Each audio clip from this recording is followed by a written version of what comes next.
Hello dear, welcome करता हूँ आप सभी जीएनएम फर्स्ट ईयर के स्टूडेंट को। कम्युनिटी हेल्थ नर्सिंग फर्स्ट का वीडियो नंबर 23वां लेकर आ चुके हैं और उम्मीद करते हैं कि आप लोग पढ़ाई कर रहे होंगे। जो लोग पढ़ाई छोड़ दिए हैं मायूसी के साथ कि कब होगा ना होगा, तो उनको एक बात समझना चाहिए कि मान गए एग्ज़ाम में आपके लेट हो रहे हैं और एग्ज़ाम के लिए आप नहीं पढ़ेंगे, लेकिन आपके कंपटीशन में कहाँ जाइएगा। कंपटीशन में तो पढ़ना ही पड़ेगा और यूपी के स्टूडेंट है तब तो आपको और ज़्यादा पढ़ना पड़ेगा, क्योंकि आपके जब स्टाफ नर्स के बहाली आ रहे हैं वहाँ पे आपसे थ्योरी पेपर लिखवाया जा रहा है, ठीक है, और उसी के आधार पर सिलेक्शन हो रहा है। तो आपके लिए तो और ज़्यादा पढ़ना है, समझना है, ठीक है। सारा चीज़ें हैं, समझिए, पढ़िए। आज टॉपिक है विटामिन्स के ऊपर। हम लोग लेकर आए हैं विटामिन का वर्गीकरण, विटामिन का काम, विटामिन का स्रोत, ठीक है। तो चलिए आज की इस वीडियो में हम लोग समझेंगे। वीडियो नंबर 23वां विटामिन्स के ऊपर है और विटामिन के ऊपर जो है आज हम समझेंगे। यह प्रश्न 10 नंबर में एग्जाम में आता है, तो चलिए समझते हैं। देखिए, कम्युनिटी हेल्थ नर्सिंग फर्स्ट का है, फर्स्ट ईयर का वीडियो नंबर 23वां है, ठीक है। देख लीजिए, सबसे पहले जो भी यूपी वाले हैं उनका एग्ज़ाम भी होने वाला है, तो आप लोग को रिवीजन भी होते चलेगा, तो आप लोग रिवीजन भी करते चलिएगा। और जो एमपी वाले हैं, अदर स्टेट वाले हैं, तो उनके लिए अभी समय है, उनके लिए मैं प्रॉपर जो है रिवीजन भी करवाऊँगा। एक बार सिलेबस समाप्त कर देते हैं तो, ठीक है ना। बाकी जो लोग पढ़ते हैं अच्छे से पढ़िए, रेगुलर पढ़िए, ताकि आपका जॉब लेना भी आसान हो जाएगा, ठीक है। प्रश्न है विटामिन्स के स्रोत क्या क्या होते हैं, मतलब कहाँ कहाँ से हम विटामिन ले सकते हैं, और विटामिन्स के कार्य बताना है और इनकी कमी से होने वाले बीमारियों को समझाना है। सबसे पहले आपसे एग्जाम में क्वेश्चन कैसे पूछेगा, तो माय डियर आपसे एग्जाम में पूछेगा कि विटामिन क्या होता है, विटामिन के वर्गीकरण और विटामिन्स के कार्यों को लिखे, ठीक है। तो आज हम आपको बताते हैं, चलिए यहाँ पे डिटेल्स में। सबसे पहले समझिए विटामिन होते क्या हैं। माय डियर, विटामिन जो होता है वह हमारा शरीर बना नहीं पाता, ठीक है।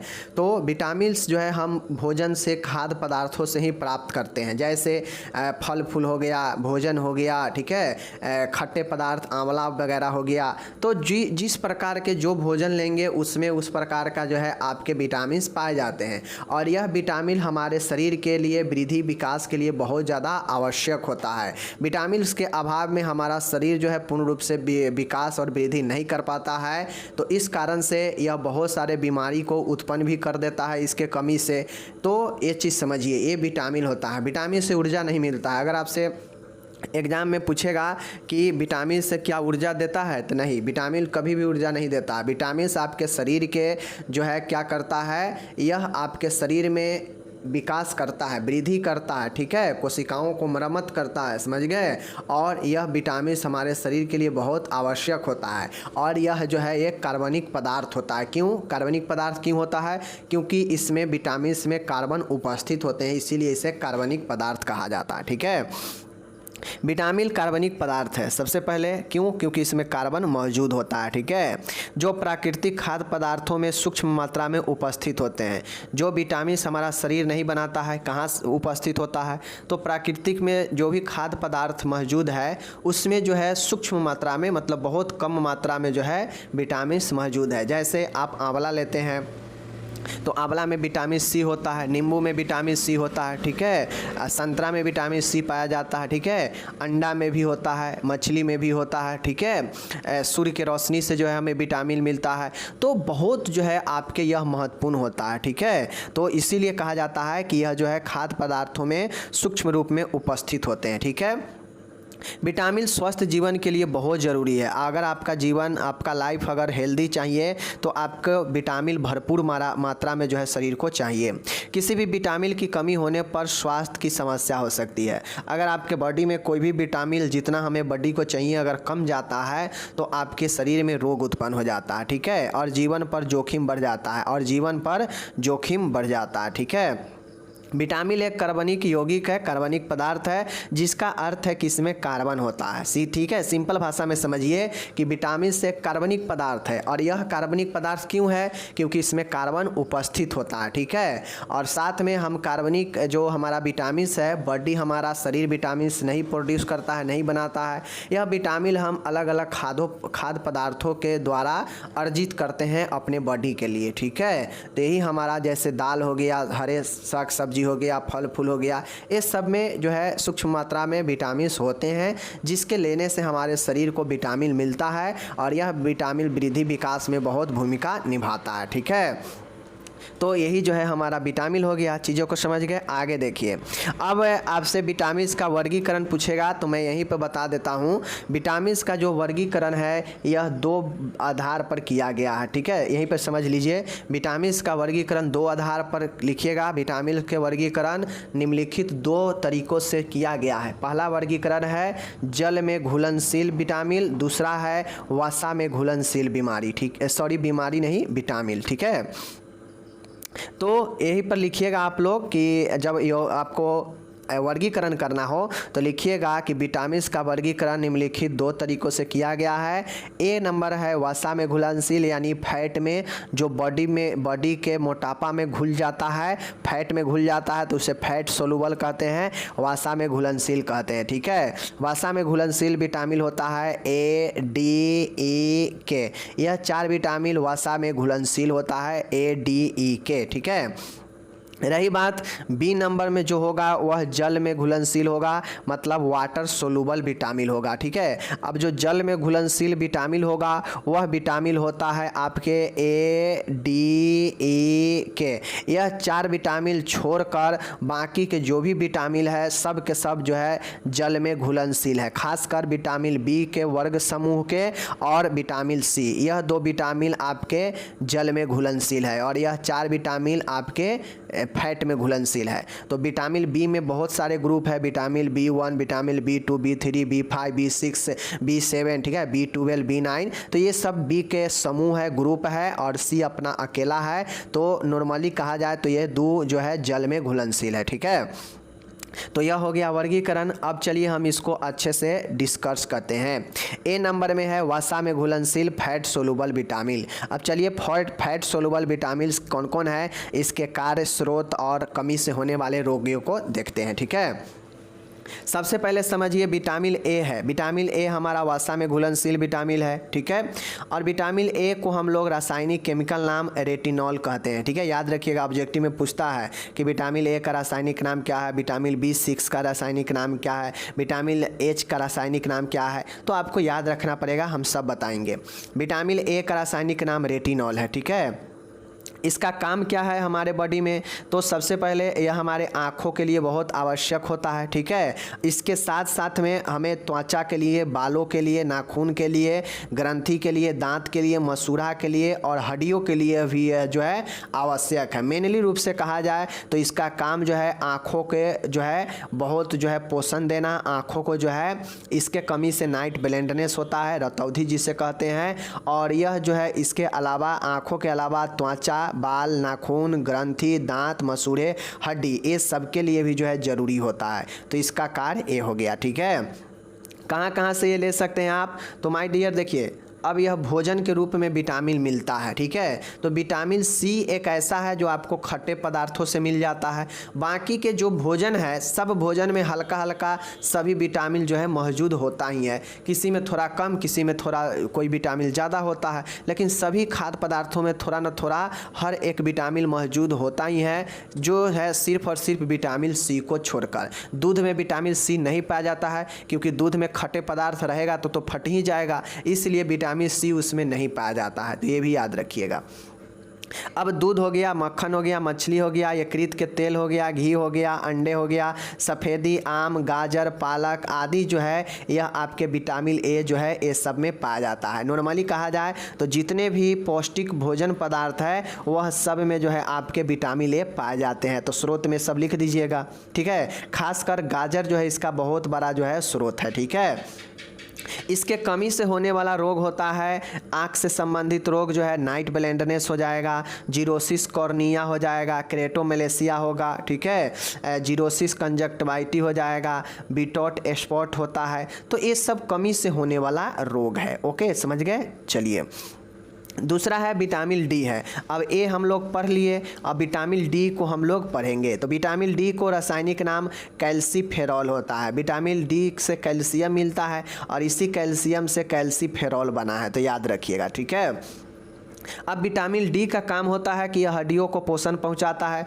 हड्डियों को यह मजबूत करता है, यह हड्डियों को जो है क्या करता है, विकास करता है, ठीक है, और हड्डियों को जो है सक्रियता प्रदान करता है, ठीक है, और यही इसका जो है खास काम होता है विटामिन डी का, ठीक है। चलिए, विटामिन डी कहाँ से ले सकते हैं? तो विटामिन डी आप सूर्य के प्रकाश से ले सकते हैं, या नेचुरल में सबसे बड़ा मौजूद होता है। कॉड लीवर से आप प्राप्त कर सकते हैं, मछली से, अंडे का पीला भाग से, ठीक है, मशरूम से, आदि से आप विटामिन डी प्राप्त कर सकते हैं। तो यह विटामिन डी के स्रोत हो गया, इसको आप लोग लिख दीजिएगा। कमी से होने वाला रोग, ज़्यादातर यह सूखा रोग जिसे हम लोग रिकेट्स कहते हैं, हड्डी का रोग होता है, ऑस्टोमलेशिया, ऑस्टोपोरोसिस, हड्डी से संबंधित रोग जो है आपके विटामिन डी के कमी से होता है। समझ गए? आगे तीसरा है विटामिन ई, जिसे हम लोग टोकोफेरोल कहते हैं, ठीक है, विटामिन ई को हम लोग टोकोफेरोल कहते हैं। और विटामिन ई का काम होता है कि यह मनुष्यों को और प्राणियों को समान प्रजनन के लिए आवश्यक होता है। मतलब इसका मतलब होता है कि जो विटामिन ई है, विटामिन ई जो है यह प्रजनन करने के लिए बहुत आवश्यक है। इसके कमी से व्यक्ति के अंदर बांझपन आ जाता है, ठीक है, यह कैंसर जैसी खतरनाक बीमारियों से भी लड़ने में सहायक होता है, यह हृदय रोग को भी बचाता है, लाल रक्त कणों का ऑक्सीकरण कारकों के द्वारा विघटन को भी रोकता है। नॉर्मली जानिए कि यह बांझपन को रोकता है, प्रजनन दर को बढ़ाता है, ठीक है, और ये जो है कैंसर जैसी खतरनाक बीमारियों से भी लड़ता है, और यह हृदय रोग के लिए भी जो है आवश्यक होता है। तो इसका कार्य यही है। कहाँ कहाँ से मिलता है? तो आपके अंकुरित अनाज जो होते हैं, जैसे मूंग हो गया, चना हो गया, इसको भिगो दीजिए, और भिगो कर किसी में आप कपड़े में, सूती कॉटन के कपड़े में बांध देते हैं, तो उसमें से देखिएगा कि उसमें से जो है जम जाता है, अंकुरित हो जाता है वो, ठीक है। तो वो खाने पर आपको विटामिन ई मिलेगा, ठीक है। तेल, ठीक है, तेल में यह मौजूद होता है, सरसों के तेल में, मक्खन में, ठीक है, दूध में, ये सब में आपको जो है यह विटामिन ई जो है मौजूद होता है। तो ये चीज़ें आप लोग समझ जाइए, ठीक है। कमी से होने वाला रोग, अगर विटामिन ई कमी होता है तो कौन सा रोग होगा? प्रजनन क्षमता में कमी होगी, पेशियाँ मतलब मस्कुलर क्षीणता आ जाएगा, लाल रक्त कणों का विघटन होगा। तो कमी से होने वाला मुख्य रूप से जो रोग है, प्रजनन क्षमता में कमी आएगा, बांझपन जिसे हम लोग कहते हैं, ठीक है। अब हमारे बीच में है आपके वसा में घुलनशील का आखिरी है, वह है विटामिन के। विटामिन के जो होता है, इसका कार्य है विटामिन के का रक्त थक्का बनाने के लिए आवश्यक है, ठीक है।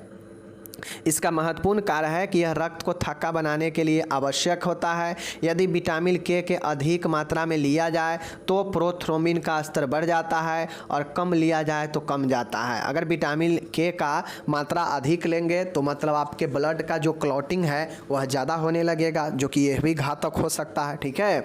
और अगर कम लीजिएगा तो ब्लड को क्लॉट बनेगा नहीं, तो फिर इस कंडीशन में भी यह घातक है। तो इस हिसाब से विटामिन के जो है आपके यही कार्य करता है, खासकर रक्त को थक्का बनाने के लिए।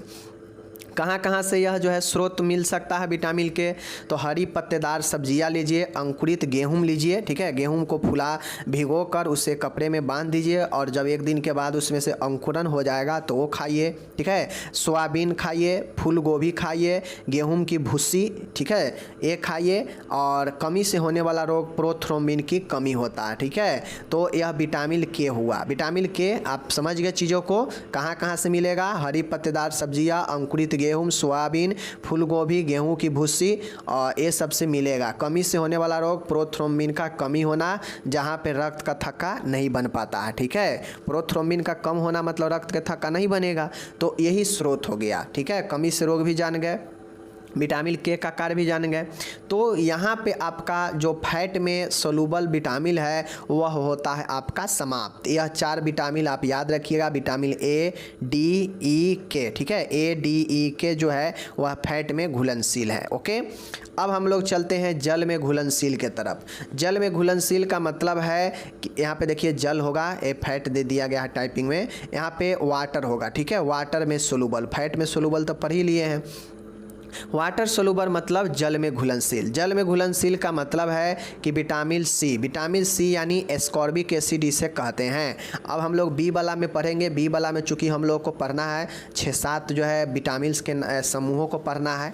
बहुत सारा ग्रुप है विटामिन बी का, तो उसको हम लोग एक बार में एक सीरियल देख लेंगे। अभी विटामिन सी को करके हटा देते हैं, ठीक है। विटामिन सी हमारा जल में घुलनशील है। जैसे नींबू के रस को आप अगर जल में निचोड़ते हैं तो जल में मिल जाता है, अच्छे से पता भी नहीं चलता है। तो विटामिन सी जो है जल में घुलनशील होता है। जैसे एस्कॉर्बिक एसिड, ठीक है, इसका रासायनिक नाम है। कार्य इसका क्या है? तो एस्कॉर्बिक अम्ल जो है फेरिक आयरन का फेरस आयरन के रूप में अपघटन करता है और अवशोषण में मदद करता है। इसका महत्वपूर्ण कार्य यह है कि यह घावों को जल्दी भरता है और एस्कॉर्बिक अम्ल जो है घावों को भरने के लिए आवश्यक होता है, क्योंकि यह जोड़ने वाला ऊतक है, इसीलिए यह मसूड़ों में भी जो है लाभदायक होता है, ठीक है। स्कर्वी रोग में भी जो है यह लाभदायक होता है, जो हमारे मसूड़ों को भी यह भरता है और घावों को भी भरता है। तो इसका काम यही है, ठीक है। कहाँ कहाँ से मिलेगा माय डियर? तो आंवला से मिलेगा। जितने भी खट्टे पदार्थ है, आंवला, नींबू, ठीक है, पपीता जो है कि फूलगोभी, पत्ता, पालक, ये सब से खट्टे पदार्थों में जो है आपके पाए जाते हैं विटामिन सी, ठीक है। कमी से होने वाला रोग, शिशु में स्कर्वी, वयस्कों में भी सिकर्वी, ठीक है, ये होता है। समझ गए चीज़ों को? तो ये चीज़ों को आप लोग को ध्यान में रखना है, ओके। अब हम लोग चलते हैं विटामिन बी के ग्रुप में, ठीक है। विटामिन बी में पहला जो विटामिन है विटामिन B1 या B1 है, जिसे हम लोग थायमिन कहते हैं, ठीक है। थायमिन कहते हैं B1 को, ओके। B1 को बी भी कहते हैं। इसका कार्य है कि यह करता है तंत्रिकाओं को स्वस्थ स्थिति में बनाए रखने में सहायक होता है। इसका काम यही है कि यह जो है कार्बोहाइड्रेट के मेटाबॉलिज्म में अहम भूमिका निभाती है और साथ में यह तंत्रिका मतलब नर्वस जो न्यूरॉन्स होता है उसको स्वस्थ रखने में भी यह सहायता करता है, ठीक है।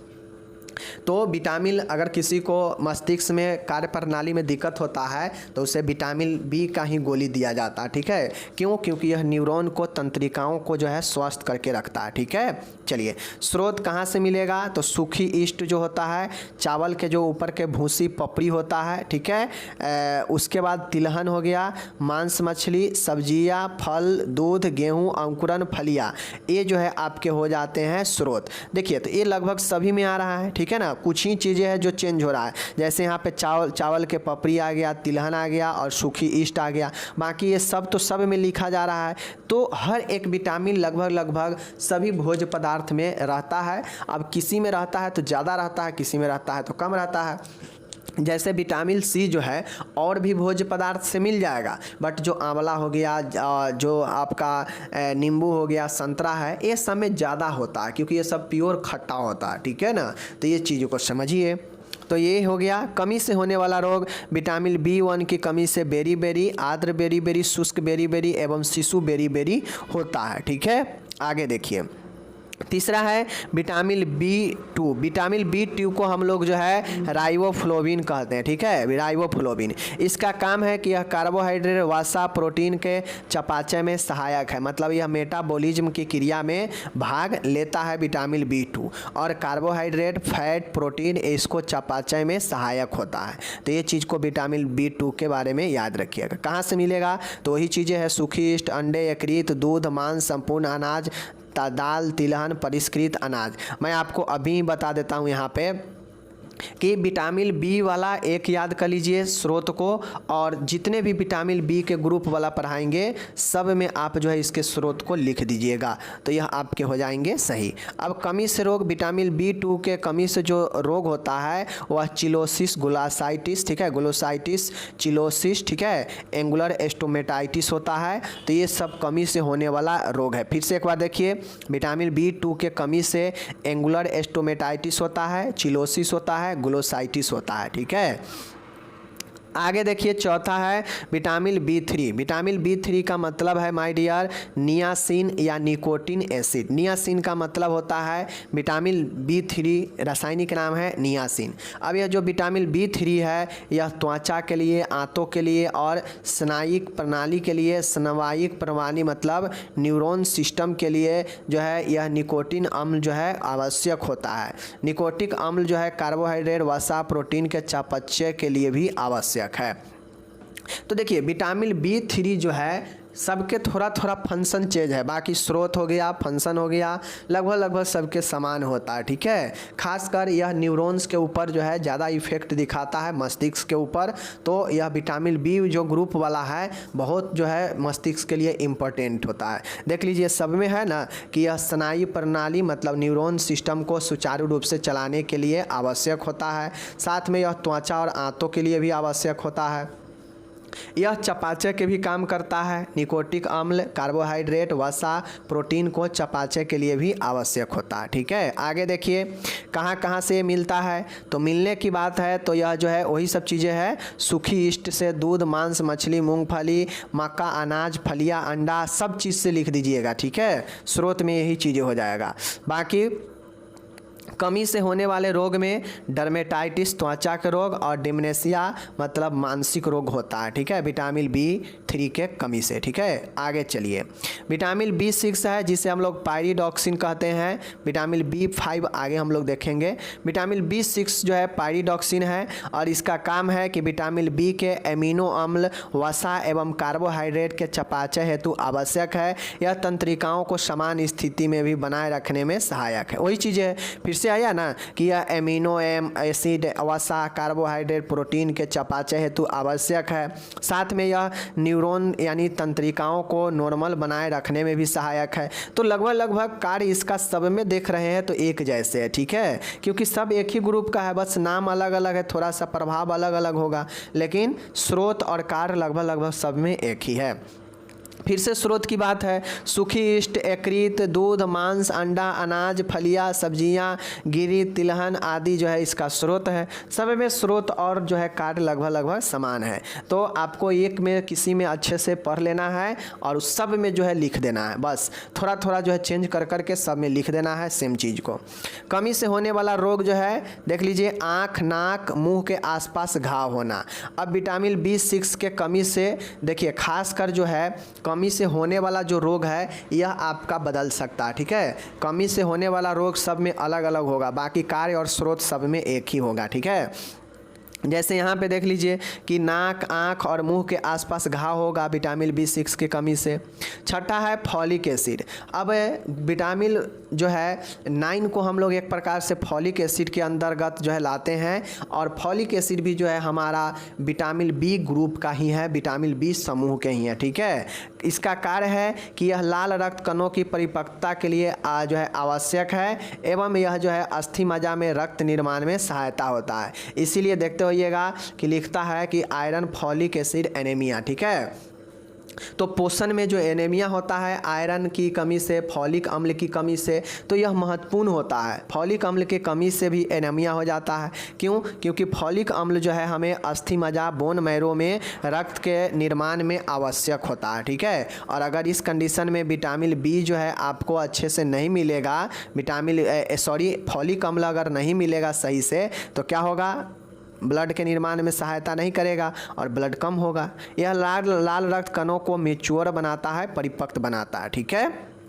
इसका स्रोत कहाँ कहाँ से मिलता है, जई के आटा, ठीक है, सूखी मक्का, बाजरा, गेहूँ, चना, ज्वार, पालक, आलू, सोयाबीन, चौलाई, सूखी ईस्ट, दूध, पत्ता गोभी, टमाटर, मूंगफली, ठीक है। बस खाना पीना में वही सब चीज़ें हैं, जितना हो सके लिख दीजिए, जहाँ जहाँ से अच्छा चीज़ लगे सबको लिख दीजिए। विटामिन सब में जो है मौजूद होता ही है, थोड़ा ना बेसी, ठीक है। कमी से होने वाला रोग मेगाब्लास्टिक एनीमिया। फॉलिक अम्ल के कमी से मेगाब्लास्टिक एनीमिया बहुत ज़्यादा होता है, ठीक है। सातवां है विटामिन B5। विटामिन B5 को हम लोग पेंटाथोनिक एसिड कहते हैं। क्या कहते हैं? पेंटाथोनिक एसिड कहते हैं, ठीक है।